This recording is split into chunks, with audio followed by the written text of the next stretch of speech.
Let's get ready to rumble!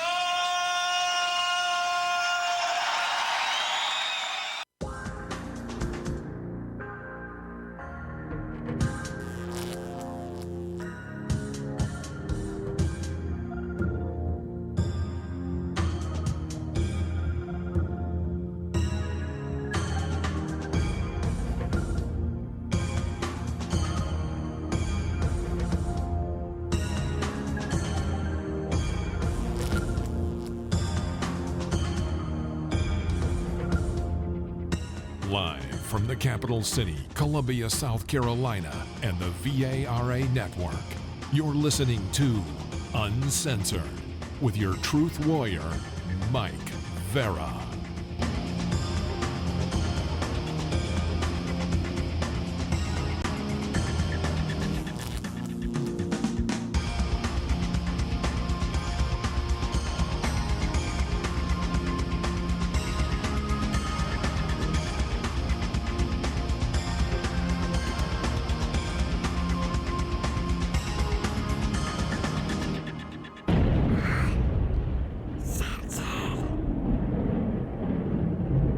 Good evening, good morning, wherever you may be around the globe, in the chat room, on another planet, or on the other side. This is Uncensored. I am Mike Vara, and I do welcome all of you wherever it is you may be.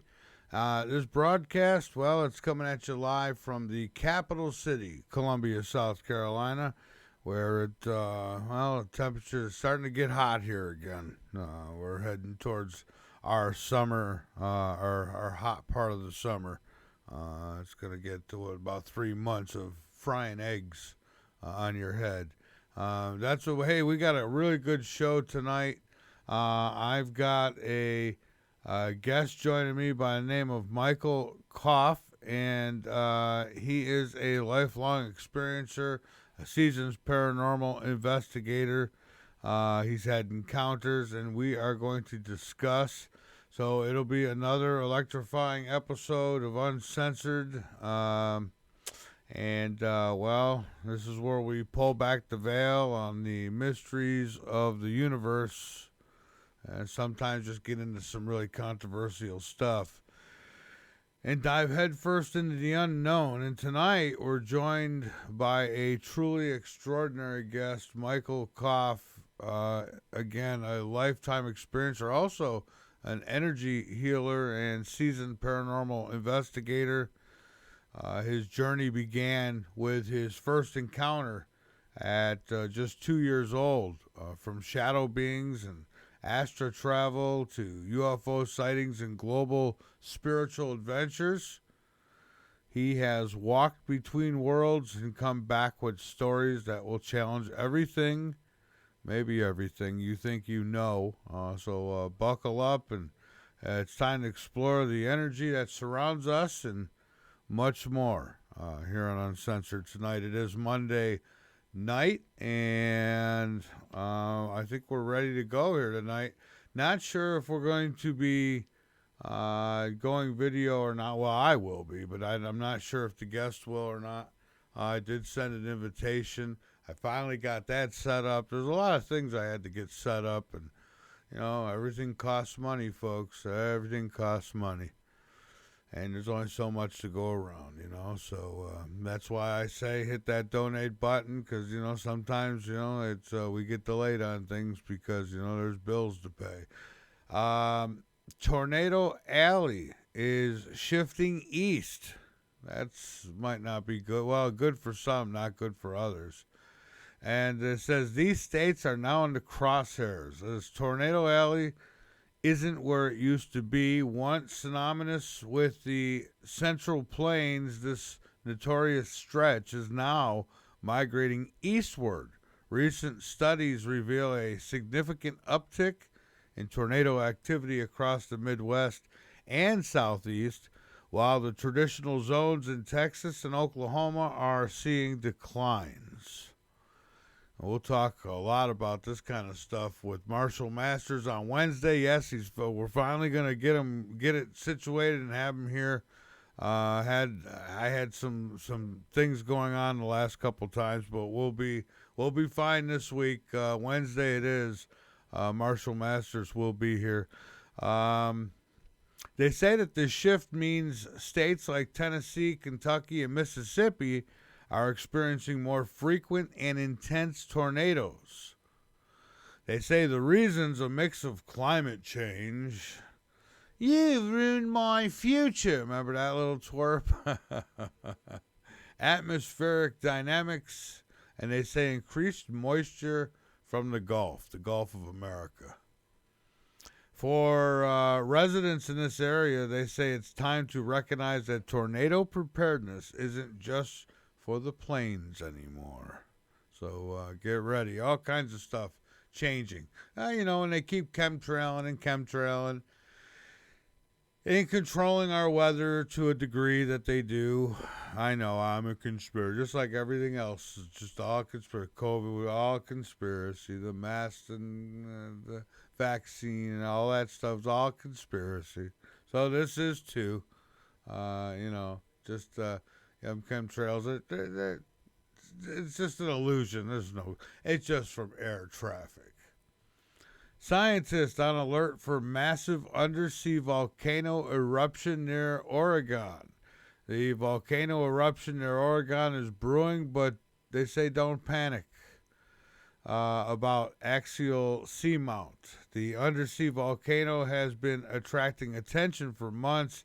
Scientists prepare for an eruption they expect sometime in 2025, but because the top of the volcano is 4,500 feet below the ocean surface, they say it poses no danger to people. Oh, that's a blessing, but you never know. Yeah, you just never know. Something is moving under the surface of Venus. Mysterious features on the surface of Venus might suggest that there is activity under its surface, scientists are now suggesting. Mysterious features on the surface of Venus might suggest that there is activity under its surface. Almost circular features on the surface might suggest that it has active tectonic plates, according to new research. Though the findings are new, the data used to discover them are actually more than 30 years old, originally found by NASA's Magellan mission. So some activity over there on Venus. That's that's all good and stuff. I want to see the two-legged, two-armed kind of activity, and you're not going to see that on Venus, I don't think. Unless they're lying to us about it all, which they could be. They say the behavior is similar to tectonic plates found on Earth, which are huge sections of crust that move on top of a vicious interior and are constantly changing the surface. Venus doesn't have tectonic plates, but researchers suggest that it is nonetheless being changed by molten material that is beneath the surface. Well, we should send all the communists there. That'd be a good place for them. A UFO hit and damaged a U.S. military jet in a mysterious incident near an Arizona Air Force training range. Over the years, a swarm of mystery objects has been documented swarming around the airbase. In a January 2023 incident, one of the objects hit the clear bubble canopy just above the head of a pilot flying a $63 million F-16 Viper jet. It damaged the plane and temporarily grounded it, according to Federal Aviation Administration documents. And according to the documents, the jet was hit by an orange-white UAS, or uncrewed aerial system. The term refers to drones. So basically, maybe a UFO, unidentified. All right. So why not? Why not? The U.S. Supreme Court lets Trump end deportation protection for Venezuelans. The Supreme Court finally doing something useful. The U.S. Supreme Court let Donald Trump's administration on Monday, today, strip temporary protected status from Venezuelans living in the United States that had been granted under his predecessor, Joe Biden, who was not running the country at all. He wasn't even running himself. It's coming out now from Biden's, the secretary?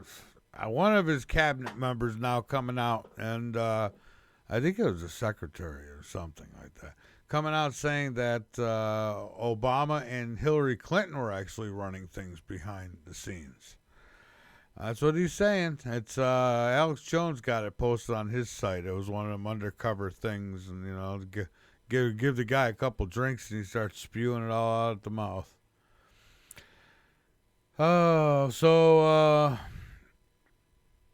Anyways, the court granted the Justice Department's request to lift San Francisco-based U.S.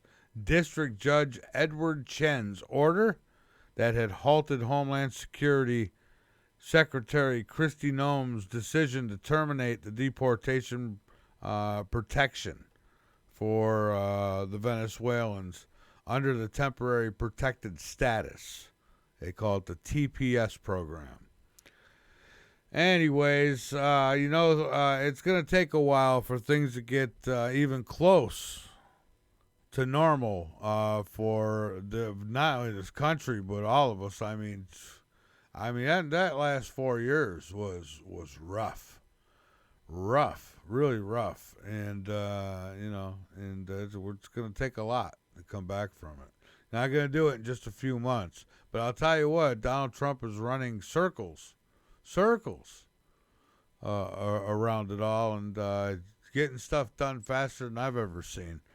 I want to take a break, and then I'm going to come back with my guest tonight. He is Michael Kopf, and Dr. Michael Kopf at that, and we're going to have a discussion about the paranormal. So hang around with me. This is Uncensored.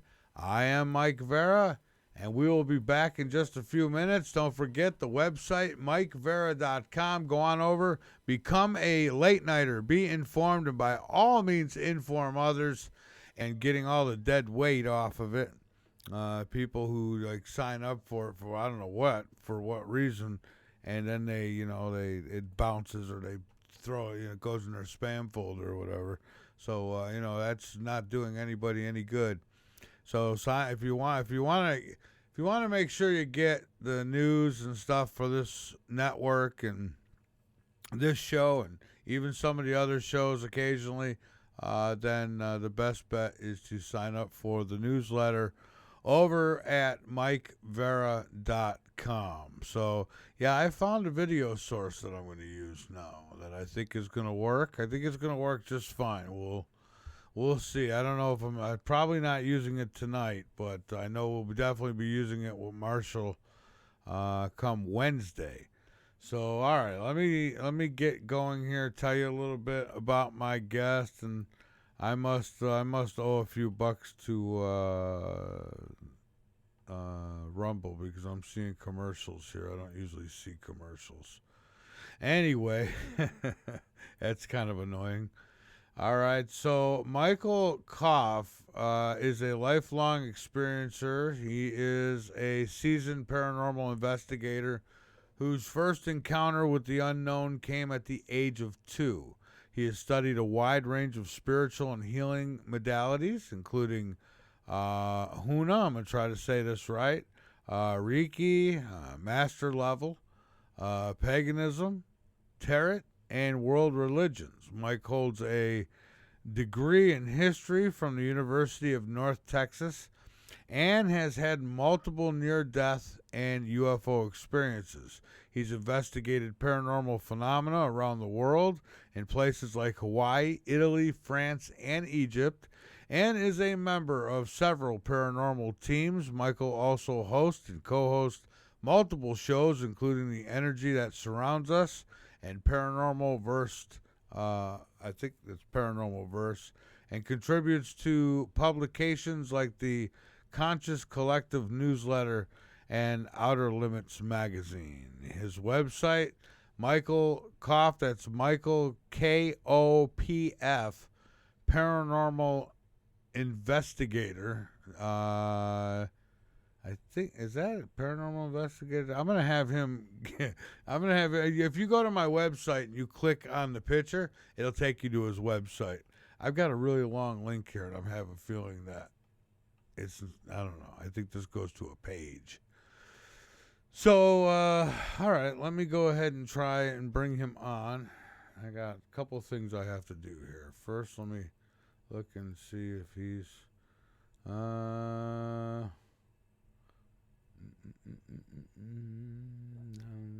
Well, it's too late to talk about all that now. He is willing to do video now. If I don't know if we could do it or not. I mean, I'm live now. It's kind of difficult.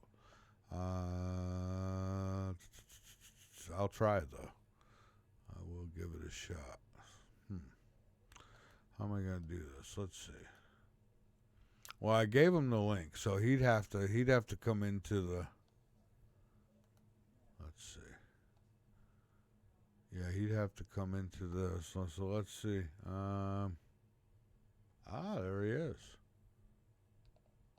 I'm gonna bring him in, and we'll do that. I don't know what this is down here. Some kind of. Okay. Hold on a second, Michael. I got to get you on screen. That would be that. There we go. All right. Good evening, sir. How are you tonight?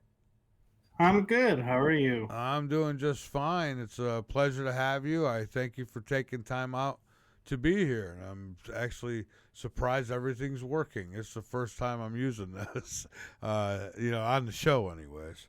So, yeah, we're live, and I thank you. I thought maybe a good place to start, maybe a little bit of background on yourself. I mean, I got a pretty hefty bio there. A lot of background with the paranormal, a lot of experiences, and would love to hear about a lot of that tonight. How'd you get going in all this? How'd you get started? Well, that's an interesting story because you would think with my bio, I've been in it all my life, but it actually didn't start that way. Growing up in the metaphysical community, I interpreted a lot of paranormal experiences as a spiritual experience and thought these were normal occurrences. And then about 5, 6 years ago, I got, well, let me rethink that because we're in 2025 now. About 7 years ago in 2018, I found out about the paranormal and that people really do investigate this, and that a lot of the experiences I had were paranormal, actually, and could be defined as such. And so that got me thinking, well, if this is paranormal, what else is paranormal? And what is paranormal? And so my journey seems short, but it's been a long journey to get to that short window. Yeah, and sometimes I wonder if the paranormal isn't more normal than normal, when it comes down to it. Because I myself, I've had some paranormal experiences, and I don't mean like, hey, I saw something out of the corner of my eye. I lived in an apartment that was haunted by two entities. And it's hard for people to believe this stuff until they actually go through it. Like yourself, it's like you've had these experiences, so this stuff really happens. Other people, Right. they question it a lot, and sometimes they question it so much that they actually miss stuff. There's things happening and they overlook it. It's interesting you point that out because when I lead groups on paranormal investigations, when I was doing that, the first thing I would do is tell people when you enter this space, You had to enter it without any inkling of outcome or any thoughts or anything. You had to be a blank slate. And they would look at me confused and be like, how can I be a blank slate? I'm here to, investigate this. And I would say you need to be a blank slate because you could hear a door closed and you could hear a voice or you could hear a scream. But if you're focused on seeing the entity, not hearing it, you'll miss it. And so that's why you have to be a blank slate, is because if you are so focused on one thing, you'll miss everything else, like you were saying. Yeah, absolutely. So now, you've had experiences. Kind of, if you wouldn't mind, take me to your most convincing, like the one that made you go, "Holy crap!" It is real. What was that like? Well, I would say the most recent one kind of not only validated paranormal, but it also validated afterlife. And that was 2 years ago. Well, actually, 3 years ago, this coming June, my father passed away. And he was a big supporter of me, researching and doing where my passion was at that time.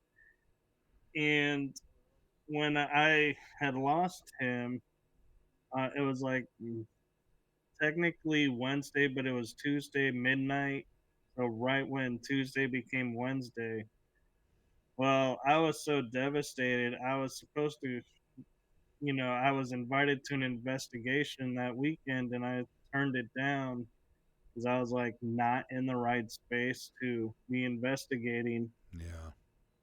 And my friend reached out to me and said, would you be willing to do it via telephone? Just keep an eye on what's going on. And I said, sure, I'll stay on as long as I can.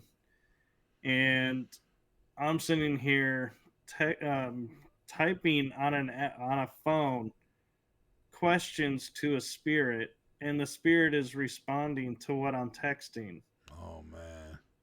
And other people would comment on this live, hey, do this, and nothing would happen. And then I would say, hey, do this, and then it would do it. And I was like, well, I've been there a couple of times, so they're more comfortable with me. So I thought it was really cool. They're responding on through the phone app or the live feed, I guess you could call it. But Yeah. that's not the part that interested me. So around 11, 12 o'clock, I messaged my friend, I'm not feeling it. I gotta go. I'm getting upset and I can feel the emotions coming. And she said, I respect that. Thank you. And I left the live. Well, so at 2 a.m., when the team that was there started to break their equipment down, they started hearing a name and nobody could place this name. And they were also getting a food item. And they were like, this is the strangest thing I've ever heard. Well, Saturday night, a different team is there and they go in, all their equipment fully charged, literally just charged batteries, go to start their investigation, all the equipment goes dead. Not a single thing would work. And we all know in the paranormal field that's to be expected. And, it's cool when it happens, but at the same time, not so cool because you need your equipment to work. Yeah. So I reach out to my friend on Sunday and I go, hey, how did it go Friday after I left and Saturday? And she goes, oh my God, you will not believe what happened. And so this is when she tells me this name appeared and they kept hearing it and this food item. And I'm like quiet on the phone. And she's like, "Are you there?" I said, "You gotta be kidding me." And she goes, "What?" Because we're professional friends. We didn't grow up together, so she doesn't know my family or anything. But my father's name came through, and his Oh, favorite food came through. And I was like, I have no idea what team was there Friday night, so it's not like somebody could go, "Hey, let's comfort Michael by, throwing this out there and making him think this and or that." And my friend was like, "That is so cool that your dad came here." And I rushed over to tell my mom because I was with her that night, and she was like ecstatic because we were like, we got proof that my dad not only was okay, but that, he is on the other side because of that message. And it brought such comfort to us. And I remember thinking to myself, wow, this is like 2 or 3 days later. How fast was able to get that message was astonishing to me because we don't think about the fact that there's no time over there. So it could have been weeks for him, but only 3 days here.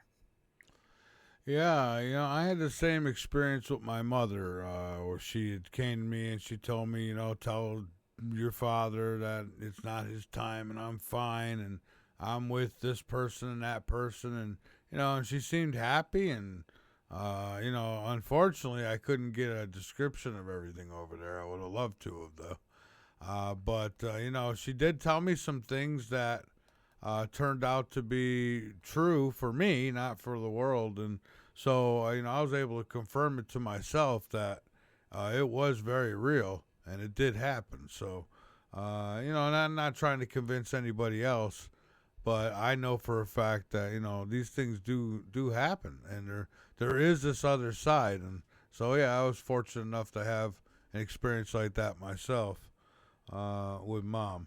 Not dad. My dad, he died just a few years ago now. And well, a couple, yeah, my God, is it three? Might be 3 years already. But he's just recently passed away, and he made it to 92. So he had a nice long life.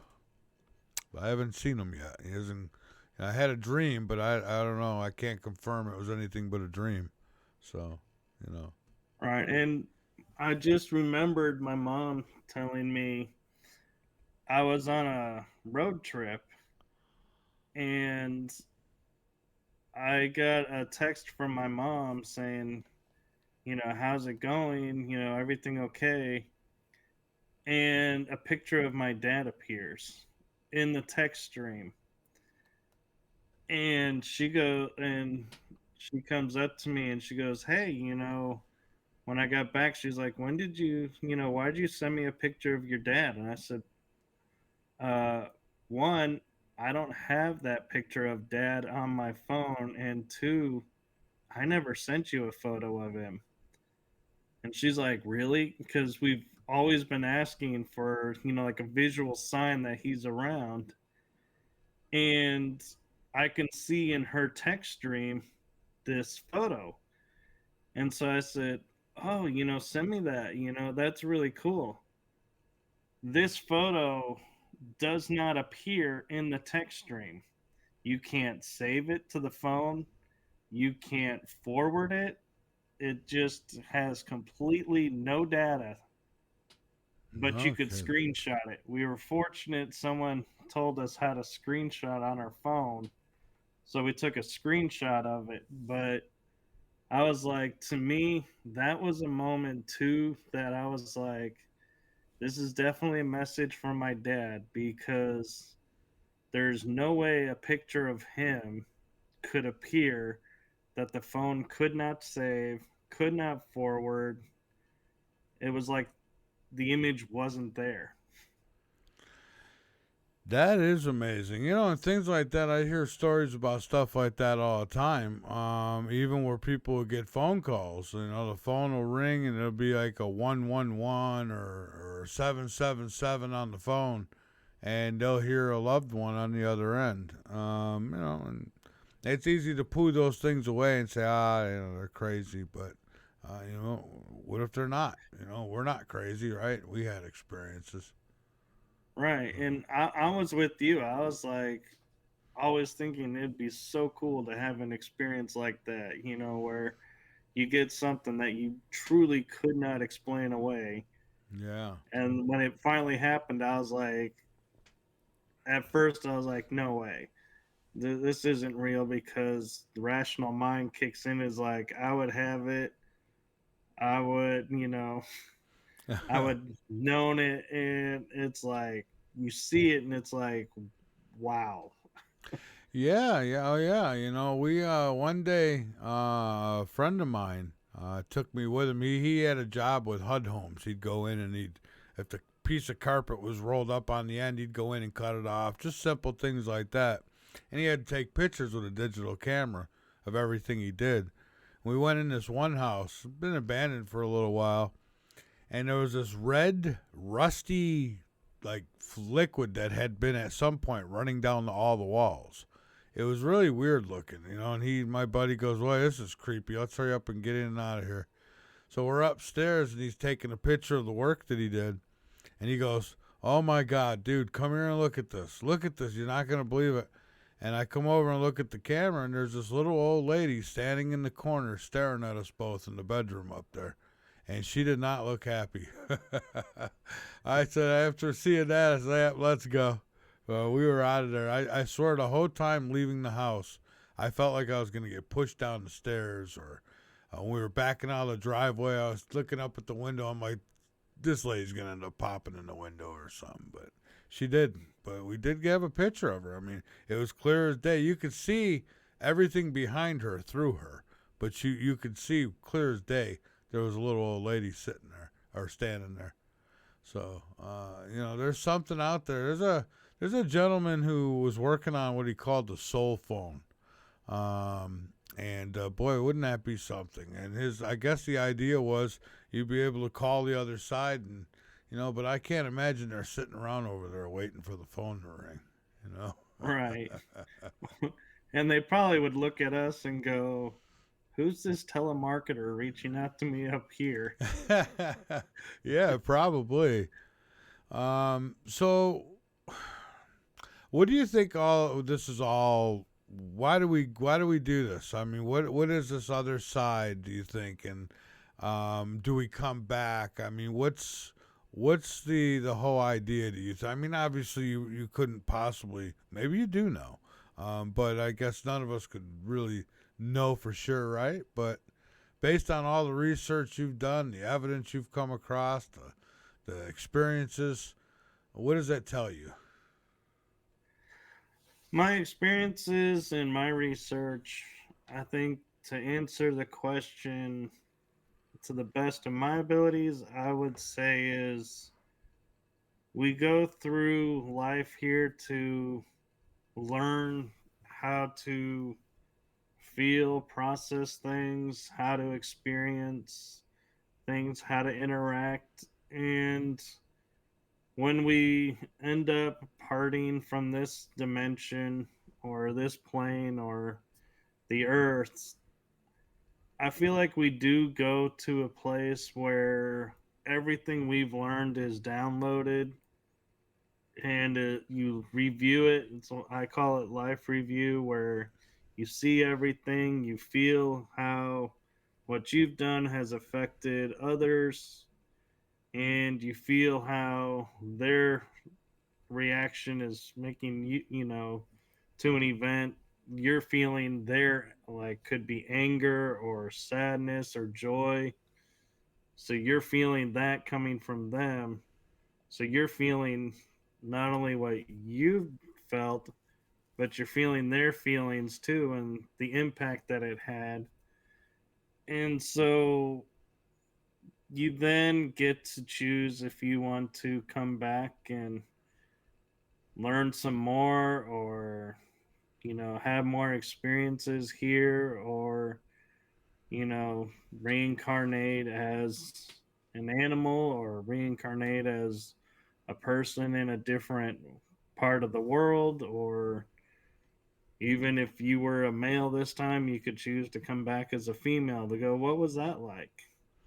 Yeah. And I feel like it all is, this journey is just to help us learn, experience, and understand, to me, what life really is meant to be. And I think that's something that a lot of people get caught up in. And Yeah. as a paranormal investigator, that adds a whole nother level of going, this things that I've experienced, some of them I can explain, some of them I can't.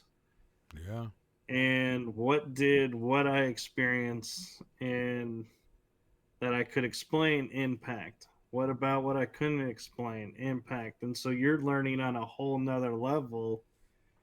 And I think it's touching into an aspect of our existence that a lot of people don't get to. And one of those aspects, I'm a firm believer of, like, we're not the double helix DNA bodies that science has told us. Because when I look at scientists now says, oh, there's 10 junk DNA strands, I think they say. Yeah. And I'm like, as complex as our bodies are and how intricately woven their functions are, I don't see the creators of these bodies going, well, we only need two, but let's put an extra 10 in just in case, something comes up. Or, we just have these 10 strands. Let's just, we Yeah. got It's we like got you. nothing to do with them. Let's just shove them in there and see what happens. It's No, like I when you're think putting something together and there's extra parts, so you just shove them inside the unit and close it up. We don't need them. That's. right. I don't And believe it. so, yeah, I'm a firm believer that those strands do mean something. And I think by doing what we do in the paranormal, exposing ourselves to what we do, we may be closer than what paranormal field call the normies or the non-paranormal believers. Might be just a tad bit closer to unlocking and accessing those strands and experiencing the world in a different way. And so that's why I personally do it, and why, and a lot of people that I talk to, I feel like are the same way. It's, they want to understand the universe and everything around us. And so we're willing to look where most people don't want to look.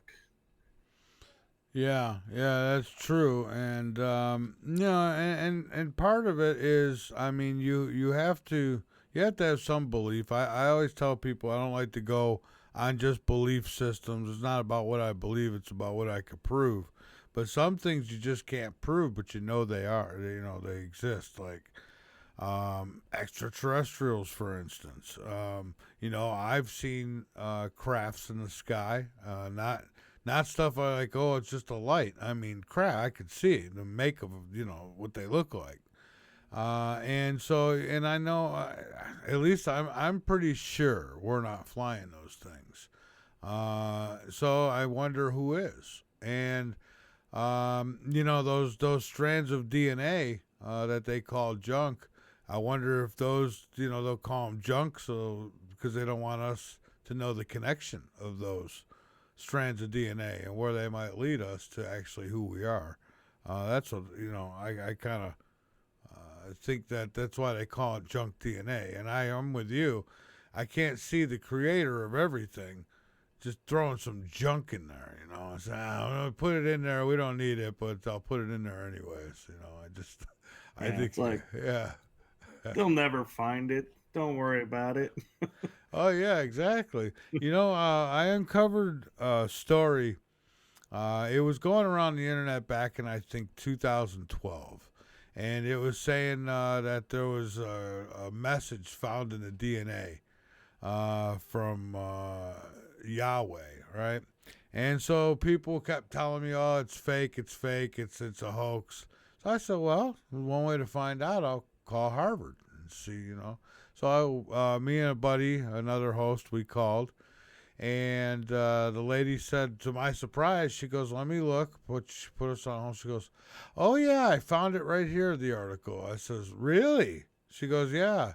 She says, "Let me connect you to our science department." I says, and she told me who it came from, the lead scientist in the department, and blah blah blah.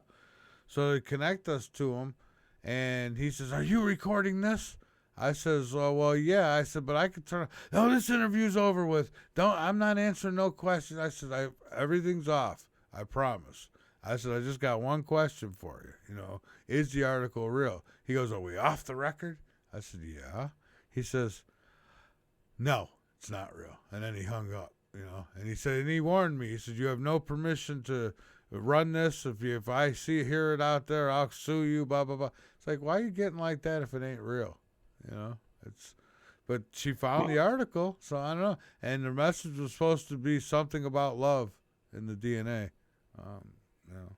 Right. I think that's part of the hardship that we in the paranormal field have to deal with amongst all the human emotions that are Yeah. involved with it is people are in a professional field have certain expectations, certain criteria, certain, you know, things that they have to abide by. And so if they go on record and say, "Oh, we have a photo of a spirit," or "We caught a voice," or, "We've seen something that, we can't explain," their credibility comes into play and they can lose their jobs. So they are very quick to, suppress the information. And so it makes it hard when we as investigators come and we're like, we genuinely want to know. We're not out to, mock. We're not out to, cause problems with your work. We just, want to validate our experience or understand what's, going on. And so that is something I hope in the near future will start to change as more and more of the paranormal becomes the quote new normal in the new times that are coming where, you know, let's think about this is the word orbs and the word ghosts was not readily used until the 80s, 90s, 2000s, and now it's common language. So I think there's hope that, we're going to find less and less of those people who are too afraid to come forward. And the world is going to open up and have like a grand awakening of all the stuff that we thought was not true or Yeah. impossible is now possible. Well, we're seeing that as you know, it's like it seems like every year stuff that was just considered conspiracy theories, it just come true. It's like and it's just it's just, and it doesn't matter how many things come true, people will still call you conspiracy theorist if it messes with their way of thinking, their way of seeing the world. If you're changing that on them, sometimes it's just too much for people. Like if ET landed tomorrow, I mean, there'd be a lot of people who'd be okay with it, and amazed by it. I'd be amazed by it. There'd be a lot of people too, on the other hand, who would, oh, the demons are here, and they'd have their pitchforks And and who knows? I'm one of those wait and see guys. I just chill out and see what happens. Just like with all this technology, people are really worried about AI and worried about all this stuff. I'm kind of anxious to see where everything goes. I mean, yeah, it could get bad, but who knows? Maybe not. It's, you just never Right, know. and interestingly, I was just recently talking with someone, and I was talking to him about how, on my shows, I sometimes will talk about a conspiracy theory Yeah, me that, too. is interesting. And he goes and he said to me, he goes, the truest, most interesting thing about a conspiracy theory is? And I go, what? He goes, it's a conspiracy theory until it's proven conspiracy truth. Yeah, And when I heard that, it was like something in me was like, that is the best way to say it, because that validates the people who still think it's a conspiracy theory, but it also validates the people who think it's a truth. It covers both in one term. yeah. I always tell I said, listen, it's a conspiracy, yes, but a theory, no more. It's true. And I mean, I got people. I've given them the evidence. I mean, they didn't have to do no work. There it is. Just go ahead and read it. And it's like I'll ask them days later, "Did you look at that?" No. Oh no, I haven't had a chance. It's like you don't want to wake up. Obviously, they'll argue with you to the T that you're wrong and da.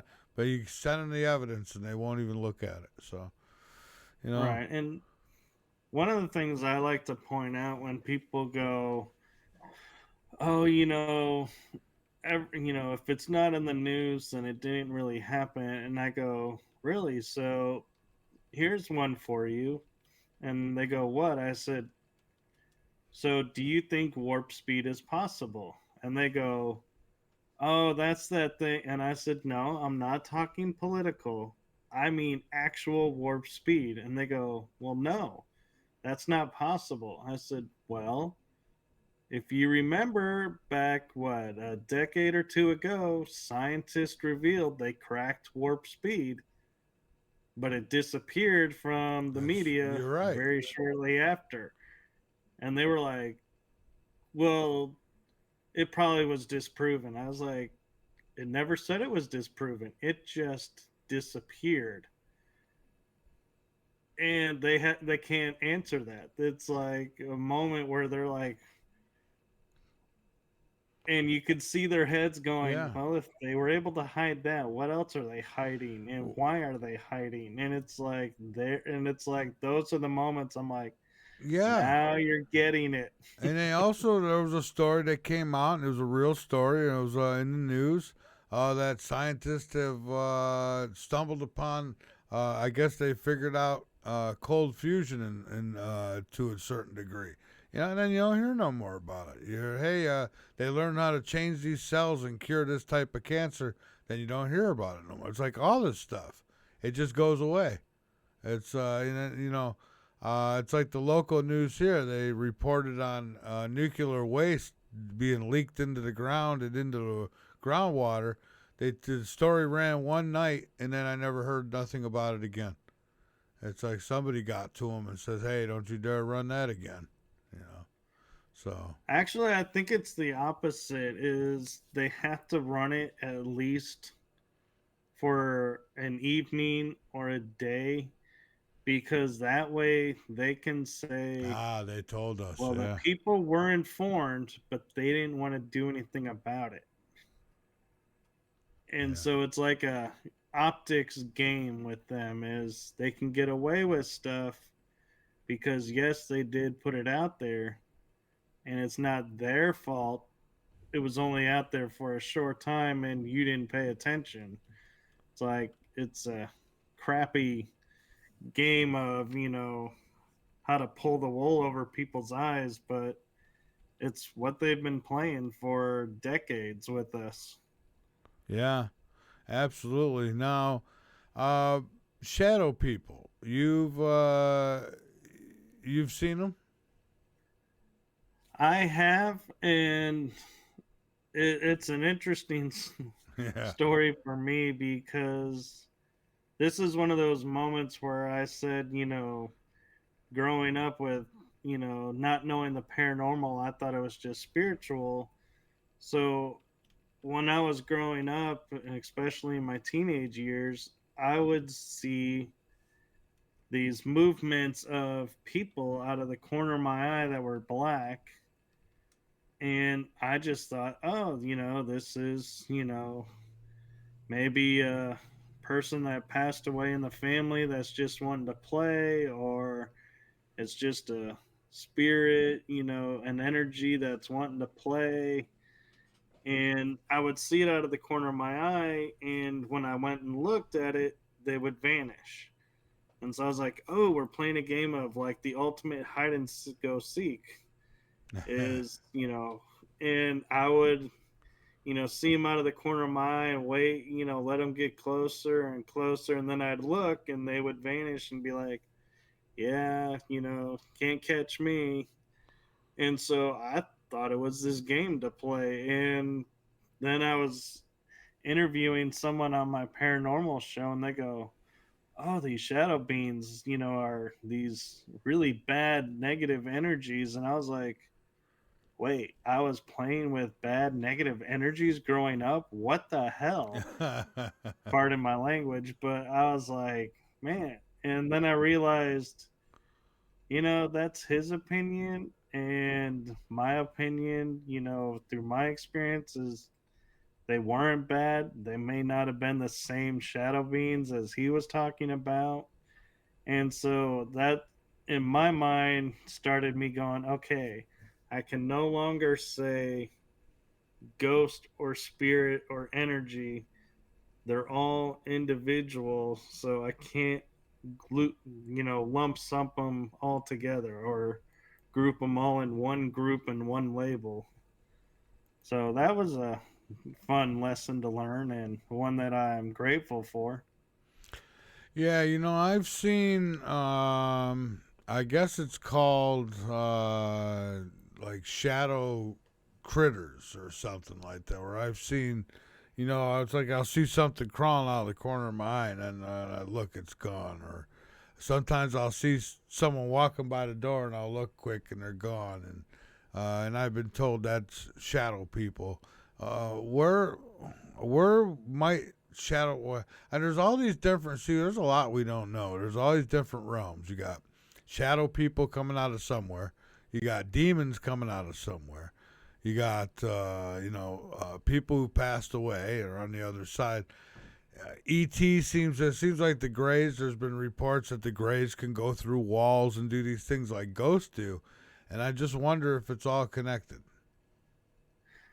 I think it is, and it always astonishes me because recently I did an article of what is the paranormal because people always ask, and so I thought, why not write an article, and see, and I did this for a friend who had an online newsletter, and it's like 8 to 10, maybe 8 pages long, and I go at the very end, I go, so if I get down to the very basics, paranormal means near normal. So it's not quite explainable. And so I go, so basically, paranormal is the unexplained.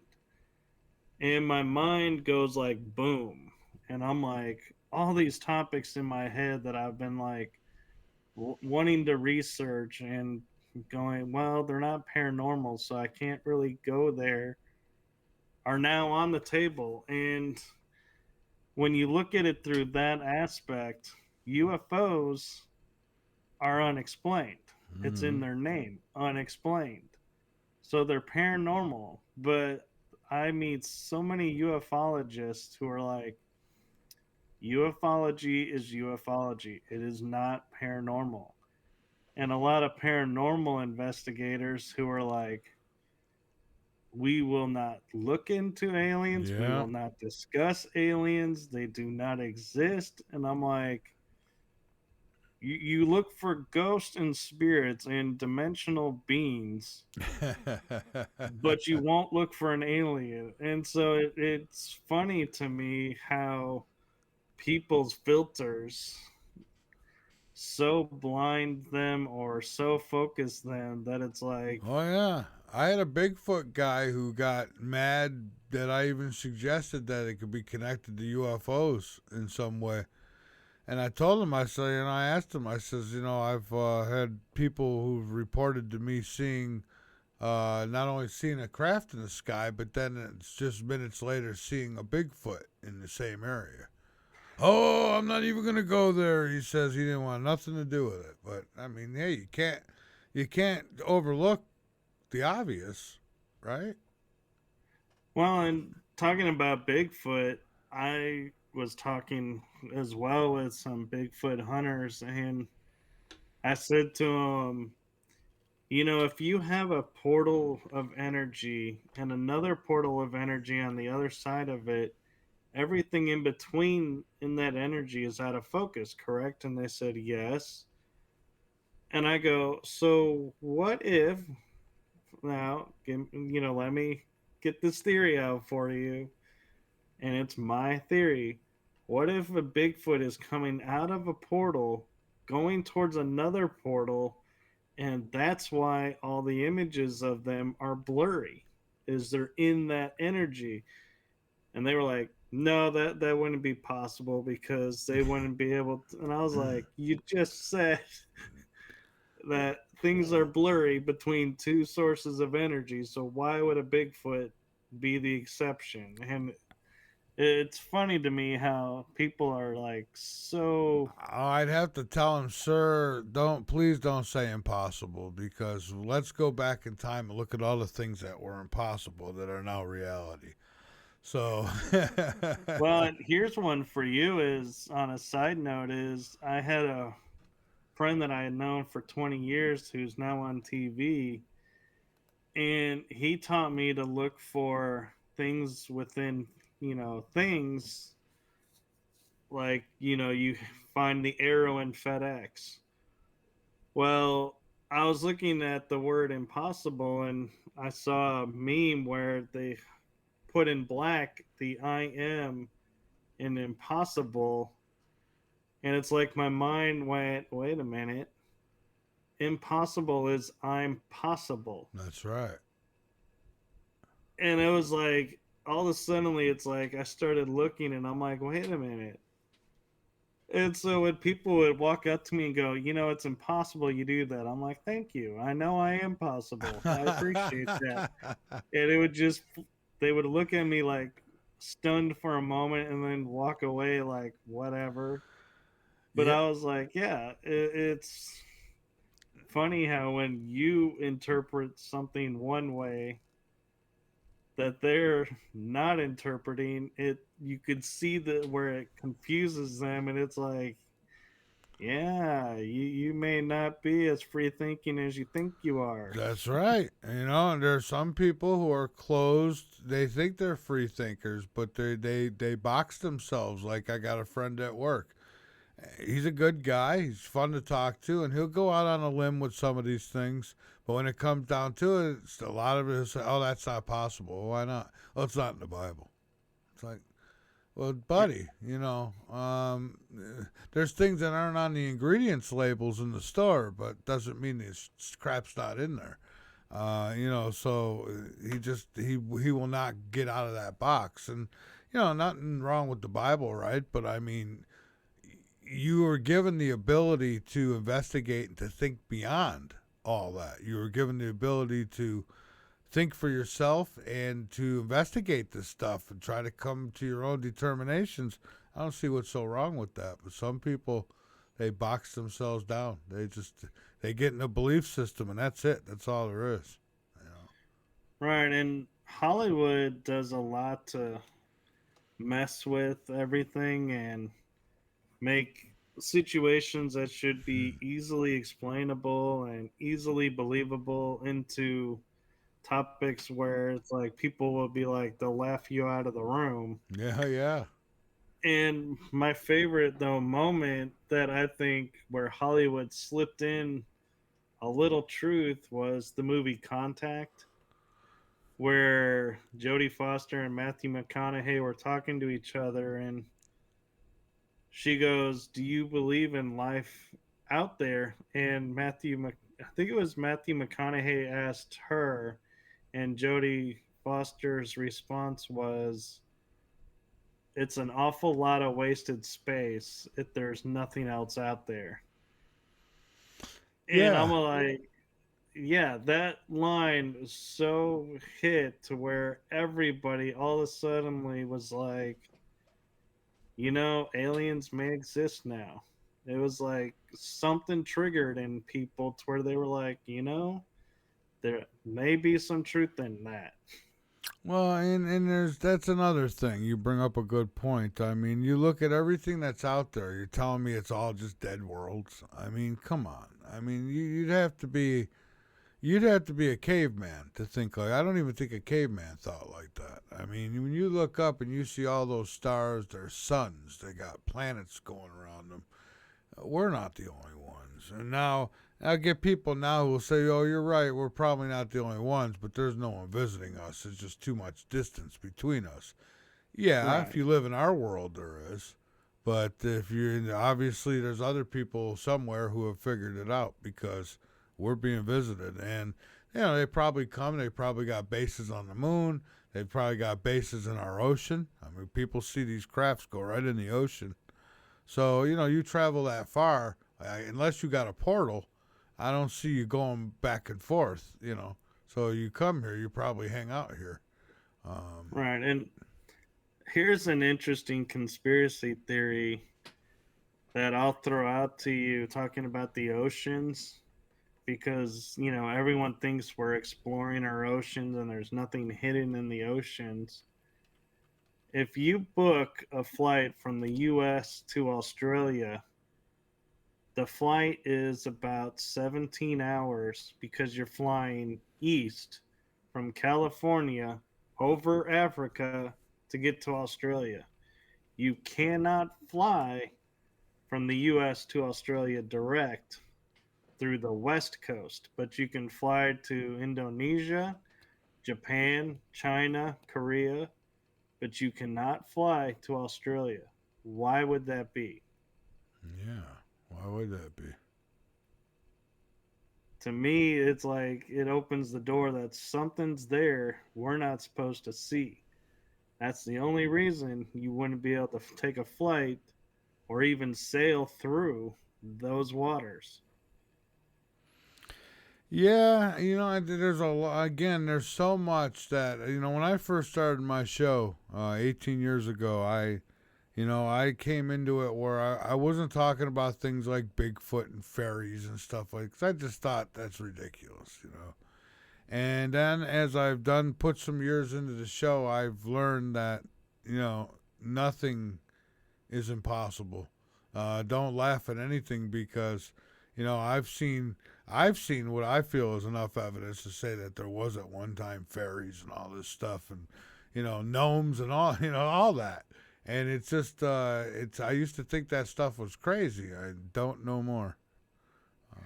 You know. Right, and I had a guest on. Um, it was Barbara Lamb. I don't know if you're familiar with her. I am, yes.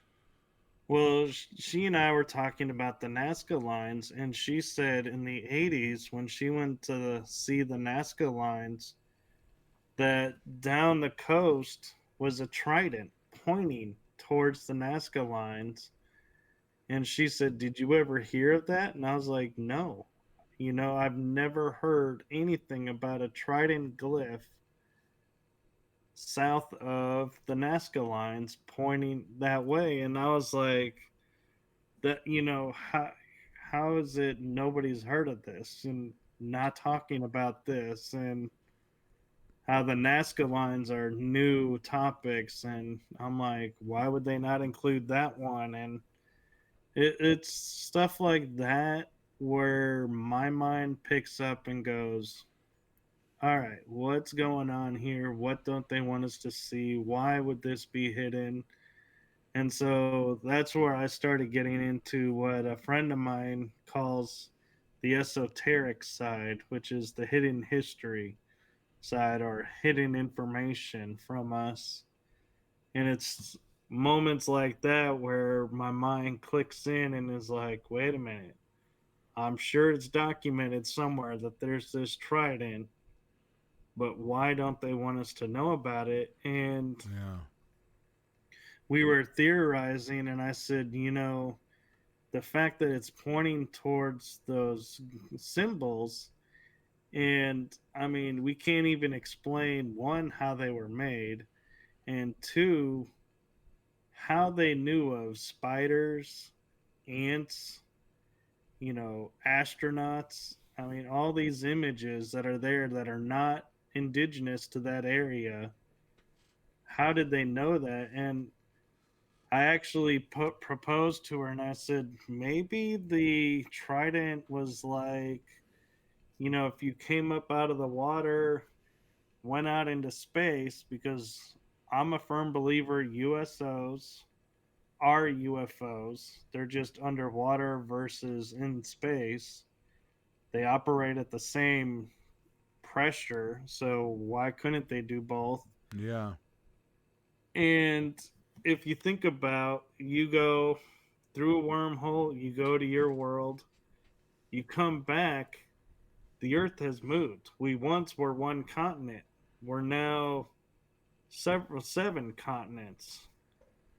Well, if you're coming back and you knew where something was and you're like, wait a minute, this is not where it's supposed to be, Yeah. you'll go, oh wait, there's the trident glyph there. Okay, we found our path and we know where to go. And we don't think about, I used to laugh and say, if these things can travel interdimensional, we don't need to point a laser at them to say, here I am. But you don't think about that the planet is moving. All of our land is moving. We're not solid, still, and anywhere on the planet. Everything is constantly in motion. We just don't feel it. Yeah, we're like ants Unless, on a giant surfboard. right. And so, yeah, I mean, if things move, you're not going to know where you are when you come back. No, no, absolutely not. Hey, Michael, hang on with me for a couple minutes. I want to take a break. Then you and I will come back and we'll finish up. I have probably about a half hour to go. So hang on with me and we shall return. I'll take you off camera while we are on break as well. So, folks, this is Uncensored. I am Mike Vara. I have, I told you, a good guest with me. He's Michael Kopf, and we're going to be back in a moment. He's linked up on my website, MikeVara.com. Just click on that picture on the homepage, and it'll take you right over to his website.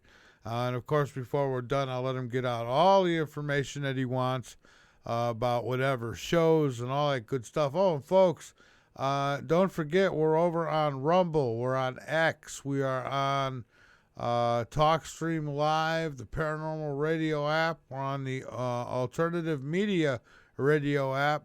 And we will later be running on 101.7 FM here in Columbia, South Carolina. So with that, keep posted here. We'll be back in just a few minutes. You got, that's how you do it. Or, there is always the call-in as well. But I don't know. The portal's good for tonight, right?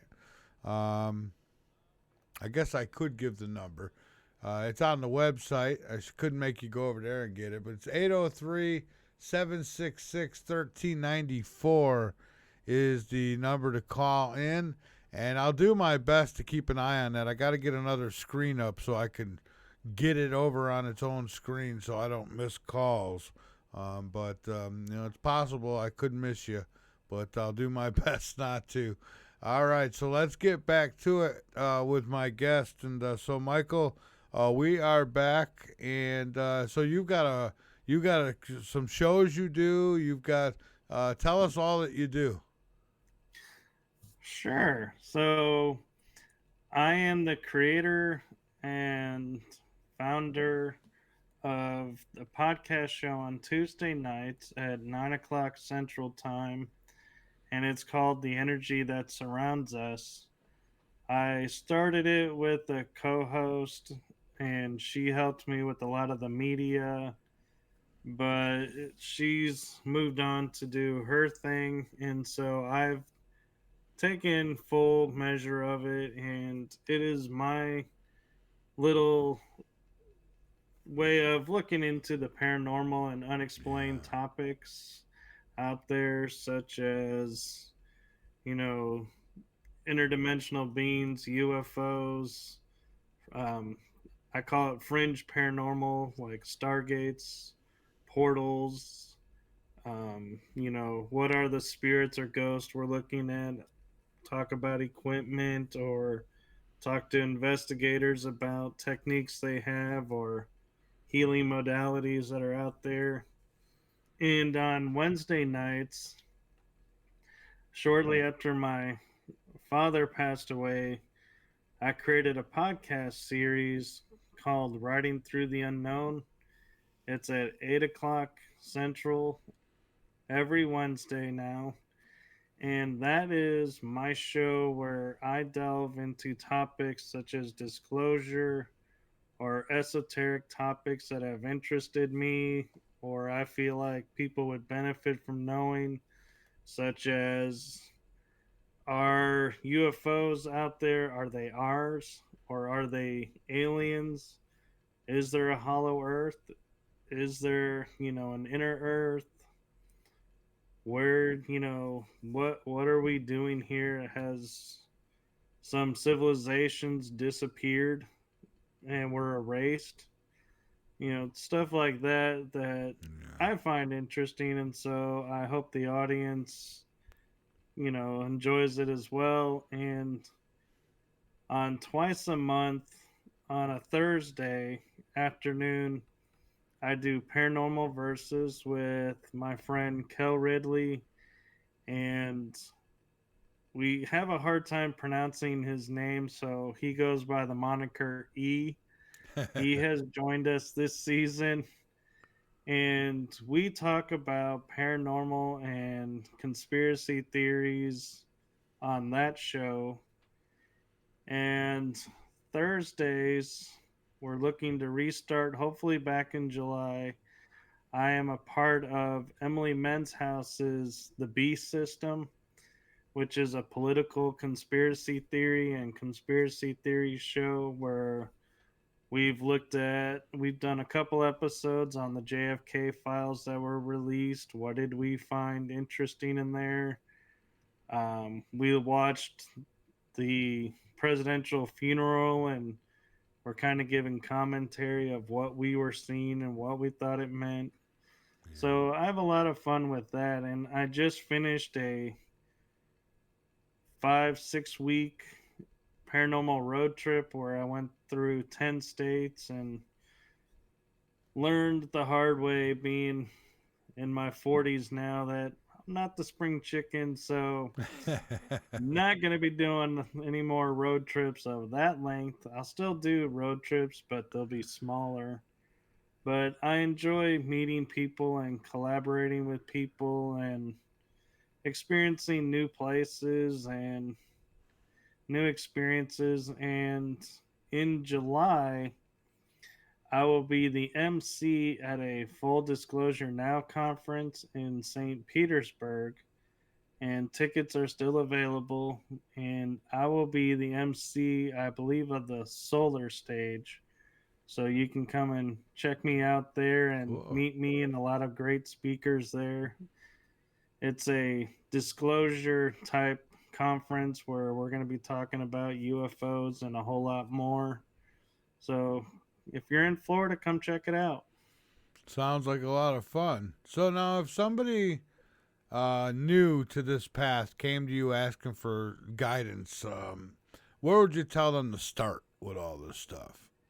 I would tell them listen to our shows, but Well, shows aside, I would first say, especially paranormal wise, go, have you had any paranormal experiences? And if they were to say no, I would say, so you've never had a strange smell that's familiar to you come around that shouldn't be there, or yeah, felt a comforting hand on your shoulder when nobody was there? And about probably 8 out of 10 times, I'll get a, well, yeah, I have actually. And I'll look at them and I'll go, you've had a paranormal experience then. And they're like, oh, that's what the paranormal yeah, is? I said, it's part of it, yeah. And yeah, so then once they realize that, then I go, so now you can, find a team of people that you trust that will show you around and teach you how to do paranormal investigating if that's what you want to do. Or if you want to experience something, go to a paranormal event, because it's not true investigation, but you'll get a exposure to it to see if it's something that might spook you, or you might be like, wait a minute, this ain't so bad. Let's try it on a more intimate scale where you don't have 30 people crowding into a room designed for 5 people, all trying to see the same thing. And so, yeah, yeah. I would do it gradual and just let and tell them, as long as you're comfortable, this is the way to do it. Don't force anything. Don't push yourself to do something because you feel like everyone's going to be judging you if you don't do it. There, honestly, the best thing and the best way to get results is to follow your intuition and trust yourself. That's right. I have people say, "Oh, I think my mother came to me or something, and said, I think she was here, or it was like a dream, but it felt so real." I says, "Do you think it was real?" Yeah. Well, then it probably was. If it was a message for you, or some kind of someone on the other side really wants to contact you. I mean, what good is it if they contact you and you don't know if it's real or not? So if you feel deep inside that it was real, it probably was. That's what I tell people. You just now. I got a question from a listener here. Surf asks, ask your guest his opinion on the Skinwalker Ranch. What's your thoughts on I was wondering if that was going to pop up. that? So I have been invited to the ranch, but I haven't gone there yet. Oh, that'd be And great. I've watched the show Secrets of Skinwalker Ranch, and I did research on my own, looking into all the different stories. So my personal take is, yes, there is something buried under the ground there. It could be, a UFO base or a alien base that has tunnels, and that's why it's mapped to all the different areas under there. Or, it could be a spaceship under there, but I do feel like there is something there. And also, I do feel like I want to know what they found in the air above the triangle that keeps causing the GPS to malfunction. And like if a rocket hits it, it phases out and just fizzles out. So they've seen a mass there, and I'm curious. I want to know more about what that mass is, and it's so high, and what could be causing all of that to happen. So I do feel like the Utah Basin has a lot of history, a lot of activity, and the legend of the Skinwalker actually is so a Native American, if they feel like somebody has done something wrong to them, they cannot let it go. So they will go to a dark energy and ask that energy to transform them so that they can exact revenge. And so that's where the history and the lore of a skinwalker being an evil demon or an evil entity is from those legends from the natives. And I have no reason to doubt them and doubt the history and their culture of it. But I also, though, feel like there could be stuff going on there that's not explained away in that way. Like, they found the remains of a dire wolf that's supposed to be extinct. Where did it come from? How would you have the remains after all this time never been discovered Yeah. sitting on a creek bed? So there's a lot going on there, more than meets the eye. And I do think the owner currently on it is sharing more than any of the other owners of it. So that I appreciate, but I still think they're hiding some stuff. And so I don't know that we'll ever truly know what is going on at Skinwalker Ranch. Yeah, well, I watch the episodes and stuff on TV or on, documentaries and all that stuff, and it's all really interesting. But I'm one of those, I like to go hands on. I'd love to go there and see for myself. I always say if somebody's got a house and it's haunted or demonically whatever, hey, you're nearby. I wouldn't mind, I'll step in for a minute and take a look, I ain't gonna be able to help you, but I could say, "Yep, they're not crazy. It's happening."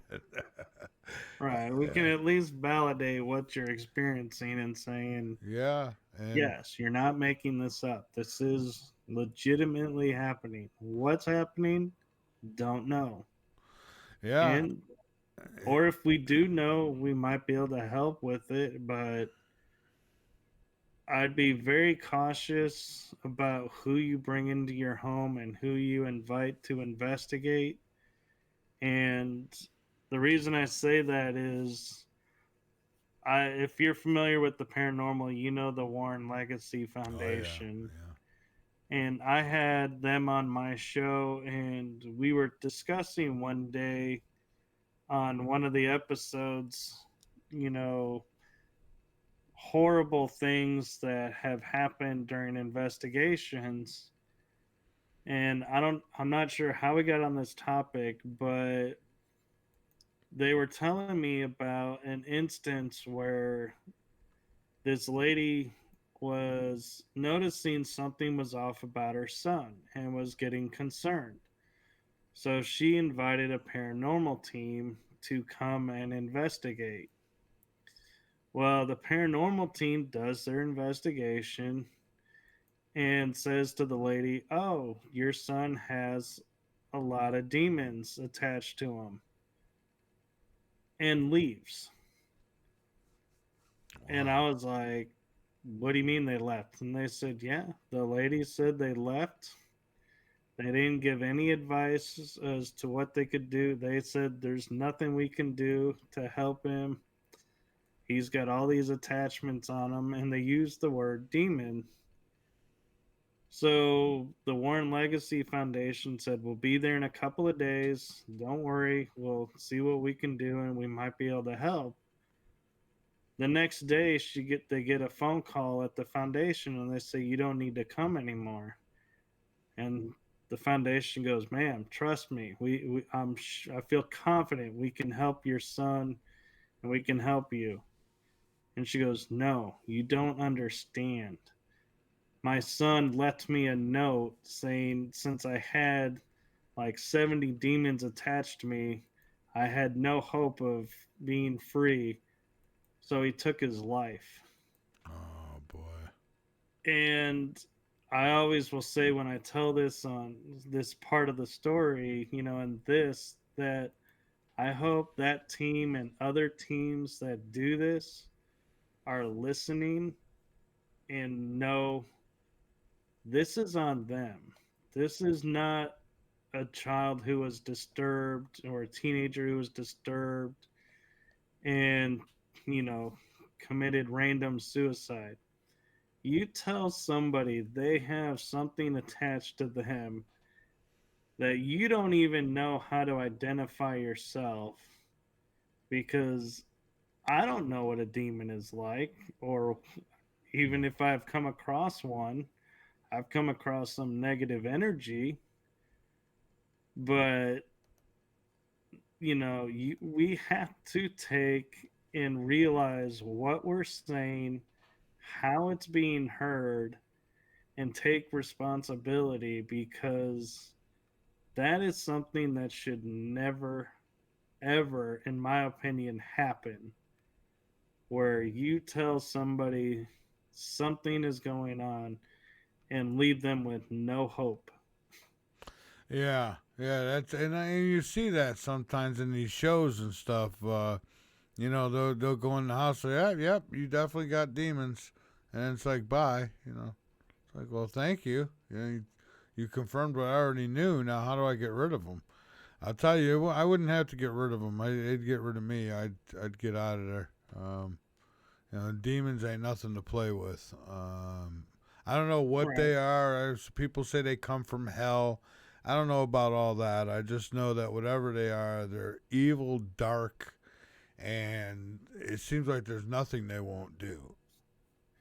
Right. And I used to say, and I don't say it often, but it is a belief of mine that comes from, I look at society, and how I look at it is, everybody judges everybody. And so I go and I say to people, you have a child who's slow at learning. Another kid comes up and tells him he's stupid because he's struggling. Well, one kid hears him say he's stupid and thinks it's funny, so another one comes up and says it. Two more people come up and say it. Well, what is that kid going to start to think? He's stupid. Yeah. Yeah. Well, I go, now let's look at, the spirit world.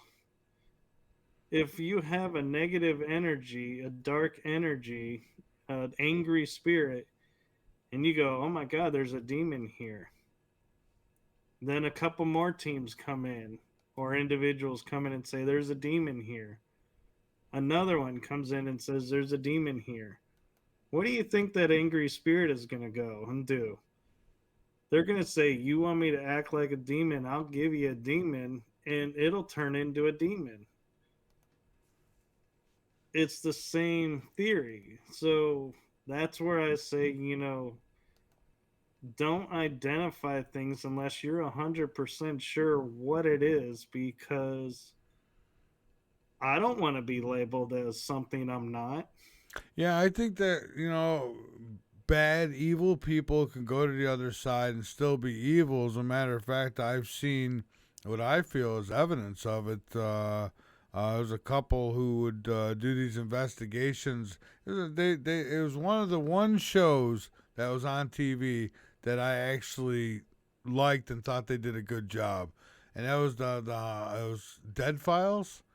It was Yes. yeah, I liked that show. I liked the way they did it. You had a homicide detective, you had the psychic. They did separate investigations. They met up at the end of the whole thing, and they compared notes, and they were pretty much usually right on with each other.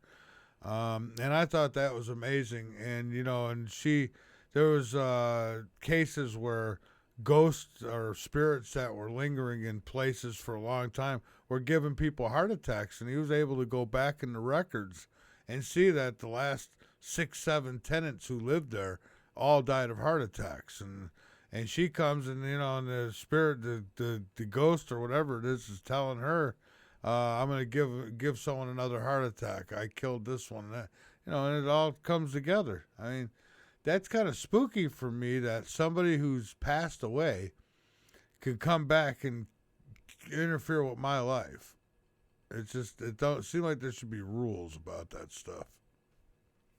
I feel like there are, and some of the times I feel like spirits are trying to get our attention and we're misinterpreting it, and so it becomes more than what it is. Yeah. Like an example is, so you have your arm here and you go to grab it and you pull it, three marks appear. Well, I could easily say, I've been scratched. I have three marks on my arm. Mm-hmm. It wasn't an intentional, meaning to hurt me.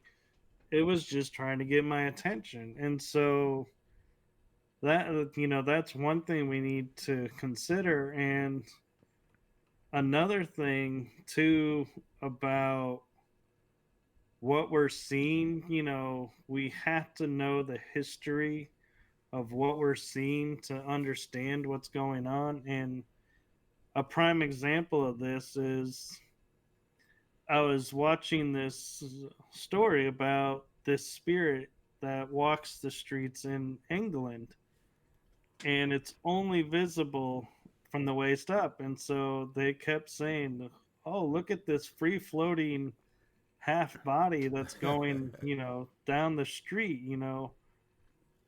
It seems strange that it's not affected by the fact it's only half a body."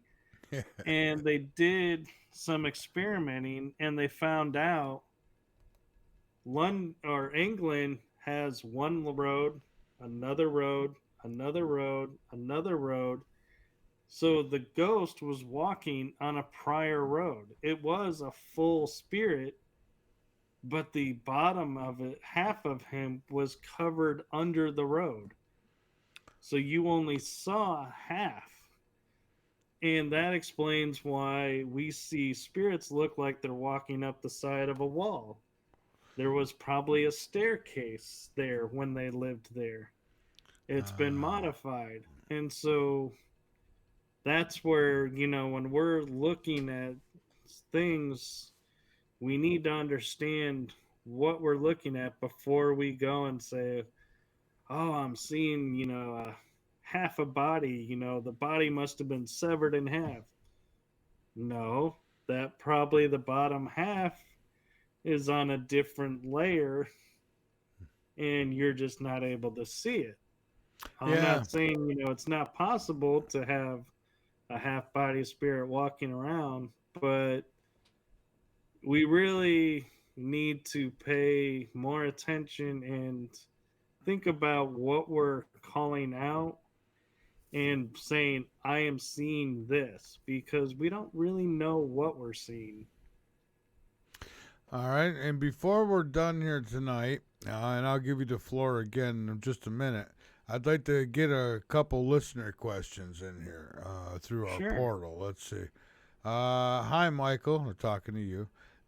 My name's Michael, too, by the way. This is Sarah from Asheville, North Carolina.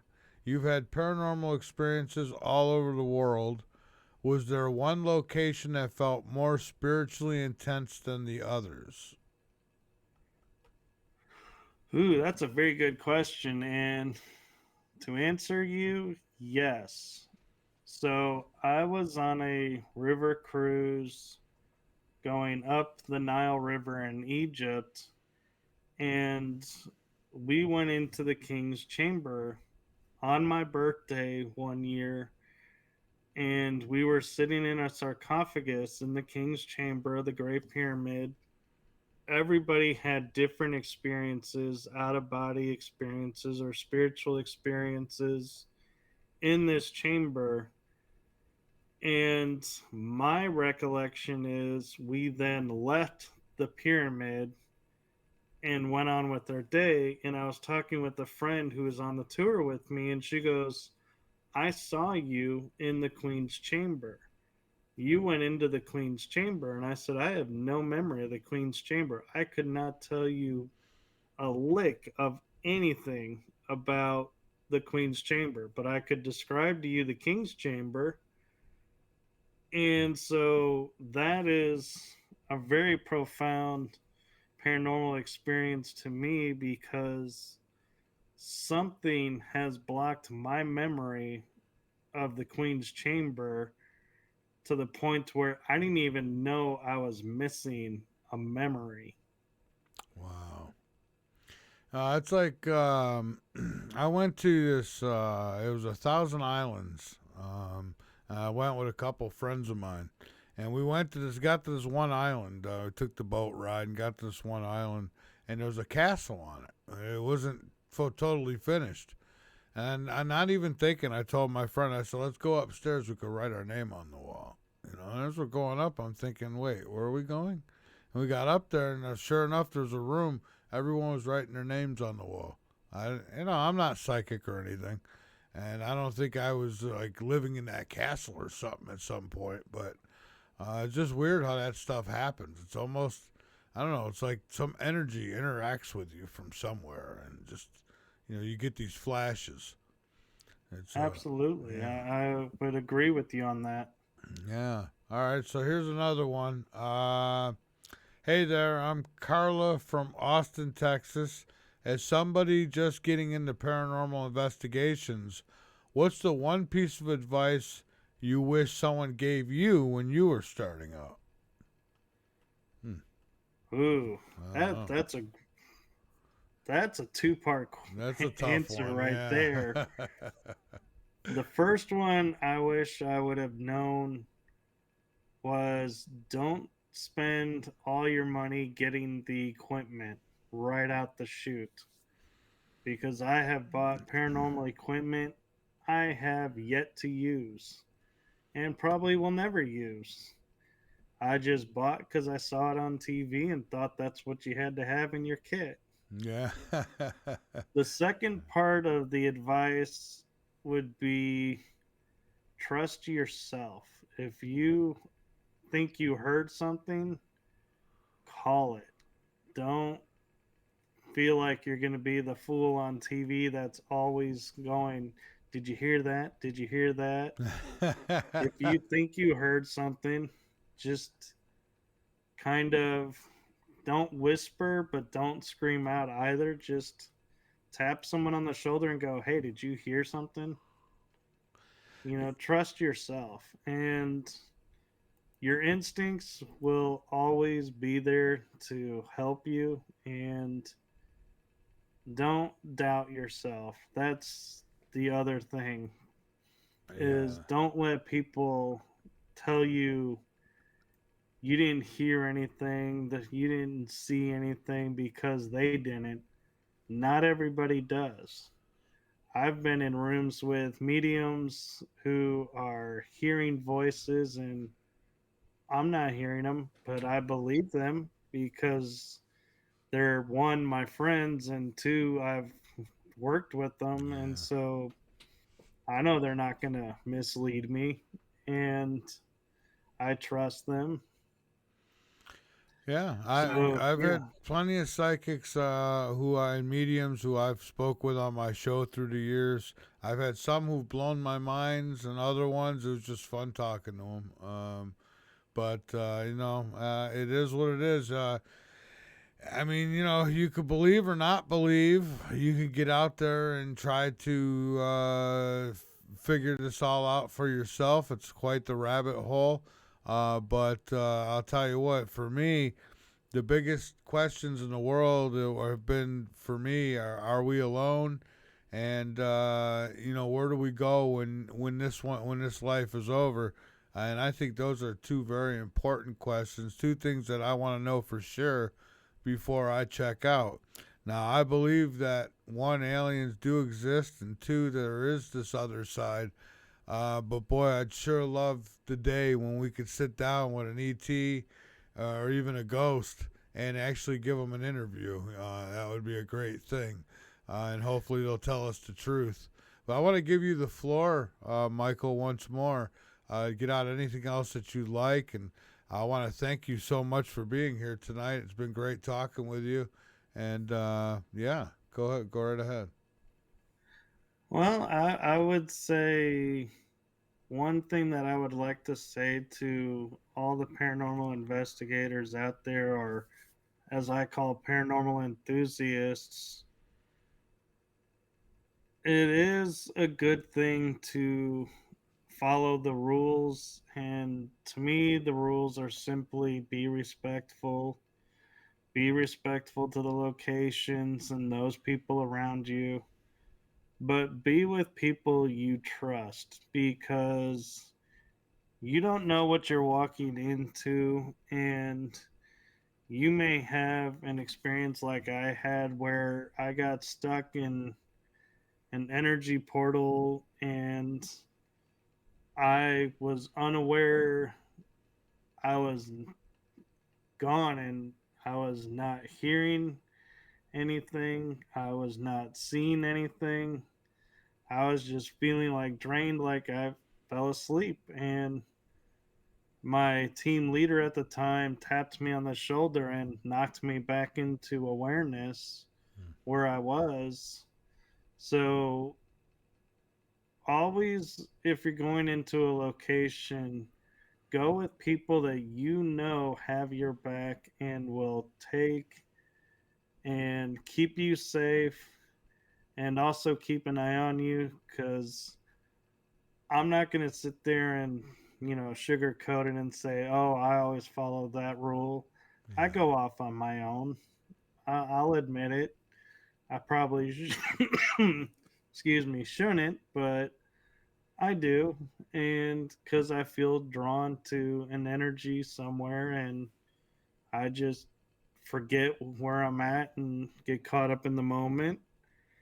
But I also know if I'm missing for a certain amount of time, my friends are going to come looking for me and be like, okay, you're all right. Let's, go on with the night. But yeah, there is a safety hazard that people don't realize in doing what we're doing. So you do need people that you trust, that if something starts happening to you, they will pull you out and take the time to help you ground and return to yourself. All right. Well, Michael, we are out of time. I want to thank you so much for being here tonight. I'll send you a link to the show. It looks better than what you're seeing right now. But I'll send you a link, and I appreciate you taking time out, and I hope we could do this again in the future, near future. Oh, I'd love to come back on. All This right. was a lot of fun. Yeah, absolutely. I enjoyed it too. Thank you so much, and be safe. Thank you. You too. All right. Have a great night, my friend. You too. All right, folks. There he goes, Michael Kopf. You can find him by going to my website over on MikeVara.com. Go ahead and click on the picture. You'll see the photo. It says paranormal. It's got his photo, my photo. Click it, and it'll take you over to his website. It sounds like, just from talking with him, the show's got to be really interesting. So, tune into it. All right. That's going to do it for us. That wraps up another, what I'd call, eye-opening episode of Uncensored with, yours truly, yes, me. A huge thank you to our guest, Michael, for taking us on a journey through the realms of the paranormal, energy healing, and beyond. We didn't even get into the energy healing, but we will next time. Remember, the truth isn't always what we've been told. It's out there, waiting to be explored. So, as always, keep your eyes posted to the sky, because you never know what you may see, and keep your ears posted to this broadcast, because you never know what you might learn. And until next time, stay curious, stay aware, and by all means, stay uncensored. Good night, everybody, and I'll be back with you Wednesday night with Marshall Masters as we discuss the likes of Planet X. Good night, everybody.